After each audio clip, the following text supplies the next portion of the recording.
그들이 떠난 후에 주의 사자가 요셉에게 현명하여 이르되 헤롯이 아기를 찾아 죽이려 하니 일어나 아기와 그의 어머니를 데리고 애굽으로 피하여 내가 내게 이르기까지 거기 있으라 하시니 요셉이 일어나서 밤에 아기와 그의 어머니를 데리고 애굽으로 떠나가 헤롯이 죽기까지 거기 있었으니 이는 주께서 선지자를 통하여 말씀하신 바 애굽으로부터 내 아들을 불렀다 함을 이루려 하심이라. 아멘. 샬롬. 오늘도 하나님의 말씀으로 하루를 시작하신 여러분들에게 하나님의 은혜와 평강이 충만하게 넘치시기를 간절히 축복합니다. 계속해서 예수님의 탄생에 대한 이야기가 등장하고 있습니다. 헤롯 왕은 예수님을 정치적으로 적대시할 수밖에 없었기 때문에 동방 박사들에게 어떻게 얘기했습니까? 예수님을 찾으면 자신에게 알려달라고 얘기했죠? 그런데 동방 박사들이 예수님을 찾고 경배했을 때 하나님께서 꿈을 통해 헤롯에게 돌아가지 말라고 말씀하셨죠. 그래서 이 동방 박사들은 다른 길을 통해서 고국으로 돌아가게 됩니다. 하나님은 요셉에게도 오늘 본문 말씀 보니까 찾아오셔서 말씀하셨죠. 헤롯이 잡아서 죽이려고 하니까 이집트로 애굽으로 피해서 계속 있어라, 오라고 할 때까지 있어라, 그렇게 말씀을 하십니다. 하나님은 헤롯이 어떻게 행동할지를 이미 아셨기 때문에 꿈을 통해서 요셉에게 찾아오셔서 어디로 가야 할지 말씀을 전해주신 것이죠. 하나님은 오늘날도 동일합니다. 계속해서 우리에게도 말씀하시는 분이시죠. 구약시대의 사람들이나 초대 기독교인들에게만 나타나셨던 하나님이고 말씀하셨던 하나님이 아니라 지금 우리의 상황 가운데서도 여전히 말씀하신다는 것이죠. 왜 하나님께서 우리에게 말씀하실까요? 아주 간단한 사실은 이유가 있습니다. 부모된 어떤 입장이 되면 쉽게 이해할 수 있는데 저도 참 어렸을 때 듣기 싫었던, 어찌 보면 좀 잔소리 같은 그런 얘기들이 있어요. 뭐 부모님이 비가 올 것 같으면 우산 챙겨가라, 뭐 당연한 얘기들 하실 때가 있죠. 거리에서 차가 오면 한쪽으로 비켜서라, 뭐 어리면 어릴수록 더 얘기를 많이 합니다. 그런데 아이가 그 정도를 알 정도의 나이가 되어도 계속해서 얘기하는 거죠. 저도 이제 집이 좀 위에 있고 그래서 아이들에게도 항상 하는 얘기가 있습니다. 계단 내려갈 때 항상 조심해라.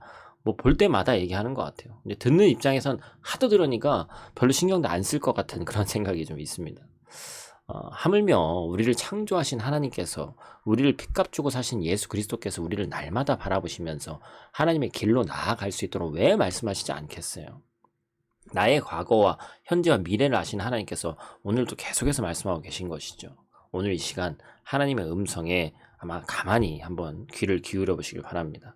사실 이 큐티라는 시간이 침묵하고 조용한 시간이죠. 그 조용한 순간에 내가 말씀을 보긴 하지만 그 말씀 가운데서 우리에게 제가 또 이렇게 음성으로 여러분들에게 남기긴 합니다만 하나님께서 어떻게 말씀하시는지 제가 묵상한 내용을 가지고 얘기하는 것이 아니라 이것 이상의 여러분들 것이 있기를 소원합니다. 구약 성경은 장차 오실 메시아에 대해서 끊임없이 사실 말씀했어요. 근데 사람들이 몰랐을 뿐이죠. 아담과 하와가 범죄했을 때에도 심지어 유혹한 뱀에게 이렇게 얘기하시죠. 창세기 3장 15절 말씀이죠. 내가 너로 여자와 원수가 되게 하고 했던 그 말씀입니다. 바로 여자의 후손이 내 머리를 상하게 할 것이다. 결국에 하나님은 죄로 말미암아 죽을 수밖에 없는 하나님의 백성들을 이미 여자의 후손으로 예수 그리스도께서 이 땅에 오실 것을 몇천 년 전에 말씀하고 계신 것이죠.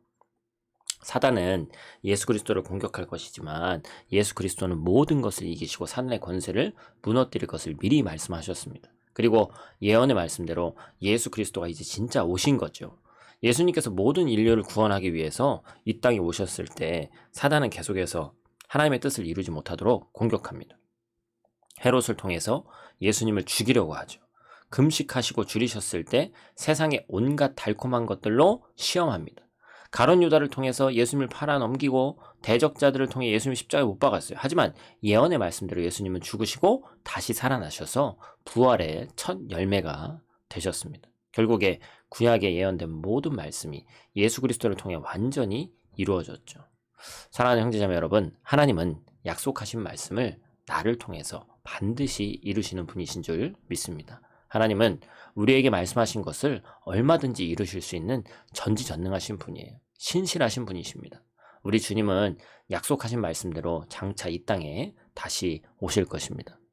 이미 우리는 구원받은 존재고 영생을 약속받은 존재입니다. 하나님의 백성은 하나님께서 책임지시는 줄 믿습니다. 지금 나에게 어떤 위기와 어려움이 찾아왔을지라도 오늘 또 기도하시면서 말씀 듣는 가운데 풀리며 해결되는 역사가 우리 가운데, 우리 삶 가운데 있으시기를 간절히 축복합니다. 기도하겠습니다. 아버지 하나님, 나를 창조하셨고 나를 자녀 삼아 주셨고 영원한 생명길로 인도하시는 하나님, 그 하나님을 내가 믿습니다. 그래서 오늘도 나에게 말씀하시는 그 아버지 하나님의 음성에 내가 귀 기울이기를 원합니다. 하나님께서 가라고 하시면 가고 하나님께서 머물라고 하면 머무는 믿음을 우리에게 주시옵소서. 하나님께서 믿음으로 취하라고 하면 취하고 포기하라고 하면 과감히 내려놓는 믿음 또한 우리에게 있게 하여 주시옵소서. 때때로 하나님과 내 생각이 다를 수도 있지만 겸손히 내 생각과 마음을 내려놓고 하나님의 말씀에 더욱더 순종할 수 있도록 하나님 붙들어 주시옵소서. 오늘도 나의 자리에서 일어나 주님이 원하시는 자리로 믿음으로 나아가길 원하오니 하나님 위로 오른손으로 우리를 붙들어 주시옵소서. 오늘 하루도 눈동자와 같이 지키실 줄 믿사오며 예수님 귀하신 이름으로 기도드립니다. 아멘.